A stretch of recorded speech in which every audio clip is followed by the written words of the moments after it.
Posso falar? E aí, galera, a gente tá aqui hoje para falar um pouco sobre a história da Ponte de Ferro de Arroio do Meio e também contar um pouco sobre a história do município.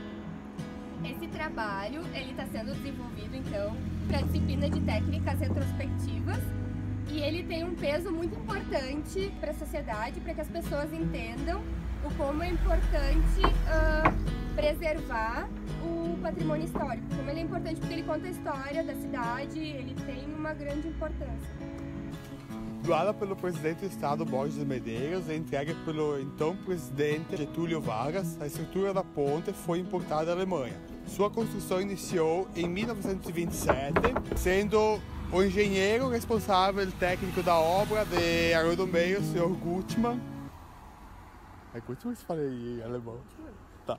Após 2 anos de sua inicialização, a Prefeitura de Arroio do Meio teve problemas com verbas municipais, então a ponte acabou sendo paralisada, sendo que os serviços de terraplanagem e construções dos encontros do Pilar Central foram parados. Anos após a paralisação, a obra voltou a seus andamentos de construção normal, sendo que em julho de 1939 ela foi inaugurada, sendo essa data não só importante para Arroio do Meio, como também para todo o Vale do Taquari, pois a ponte não só fez uma ligação municipal entre as cidades vizinhas, como também serviu para o escoamento de produção das cidades de Encantado, Guaporé, Soledade e Arroio do Meio para a região metropolitana, Irajá e outros, enfim.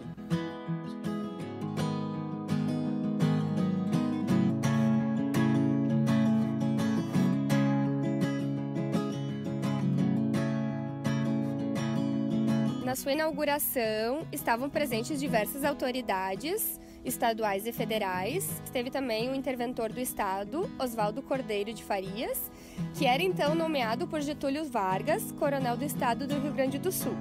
Para comemorar esse fato, então eles serviram um churrasco para cerca de 10.000 pessoas que estavam presentes então no dia da inauguração.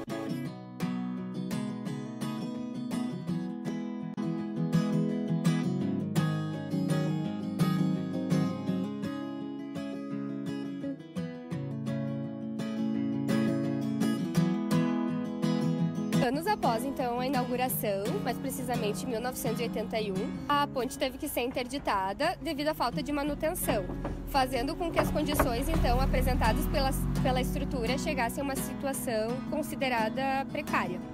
A estrutura ela passava por problemas, sendo que parte da madeira estava podre, fazendo com que elas ficassem soltas, chegando ao ponto de abrir buracos nos pranchões, levando ao risco de um possível acidente. E após um acordo então entre Lajeado e Arroio do Meio, ambos os municípios decidiram reformar a ponte e em 27 de março de 1981 a ponte foi então reinaugurada novamente. E nos anos de 1991, 1994 e final de 2006 para o início de 2007, a ponte novamente sofreu reformas. E com a construção da ERS 130 e a nova ponte, a Ponte de Ferro passou a receber tráfego apenas de veículos leves, sendo que destes veículos, destes usuários, a grande maioria é composta por moradores das duas cidades, de Lajeado e Arroio do Meio, que usavam dela para se locomover de um município a outro.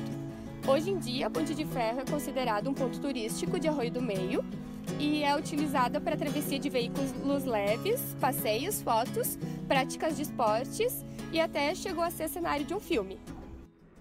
Tinha a tua idade, tinha um cara mais velho, o Taquari. Ele ficava andando no meio do mato, no meio da plantação. Todo mundo falava que ele era louco. Eu também falava. Mas hoje eu entendo ele.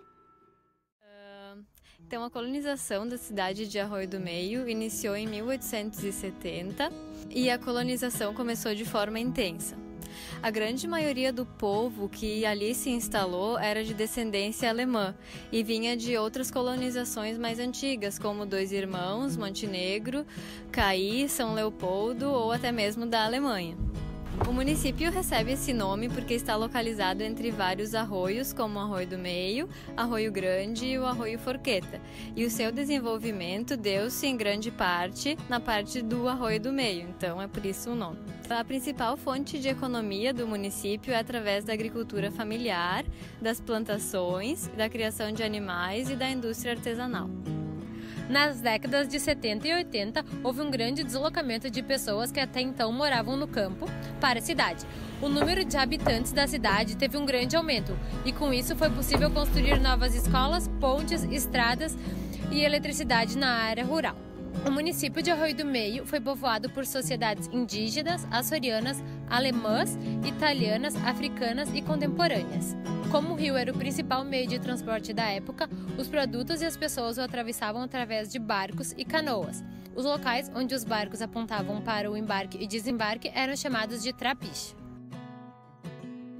Pela importância logística dela, né, pela importância na história das comunicações, dos transportes e pela história da técnica, né, porque essas pontes eram muito características, muito comuns no estado todo, no Brasil, né, representam aquela técnica do ferro, muito característica do século XIX, antes da disseminação e popularização das estruturas de concreto, que só começaram a se popularizar no início do século XX, né? Então essa realmente é uma das últimas pontes, se a gente for analisar, porque isso é uma técnica bem característica do século XIX, das estruturas metálicas, que vinham pré-fabricadas da Europa, né? Ela é muito interessante do ponto de vista patrimonial pela forma dela também, né? E ela tem uma coisa muito icônica também, de imagem muito forte, que hoje quando a gente passa pela 130, a gente vê aquela imagem da Ponte de Ferro. Eu me lembro sempre dela, eu ia pro voo, eu passava por lá e eu via a Ponte de Ferro. Olha lá a Ponte de Ferro, eu sempre olhava. Aquele ícone, aquela imagem, né? Ela tá assim na cultura, no imaginário da população.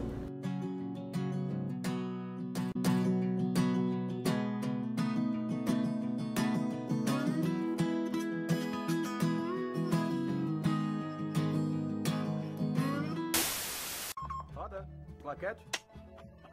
Hoje a gente está aqui para contar um pouco sobre a história da Ponte de Ferro.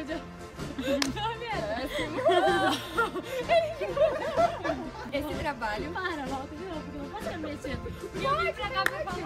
muito importante. Você já tá falando pro vídeo? Eu tô falando pro vídeo, tá gravando? Sim! Meu Deus! E eu me bugando. Para tudo, nós temos que começar a fazer sério. O município de Arroio do Meio recebe esse nome porque está localizado entre vários arroios. Por estar localizado entre vários arroios. Que tá rindo? Ele tem uma grande importância. E ele também é muito utilizado porque olha só o que fala.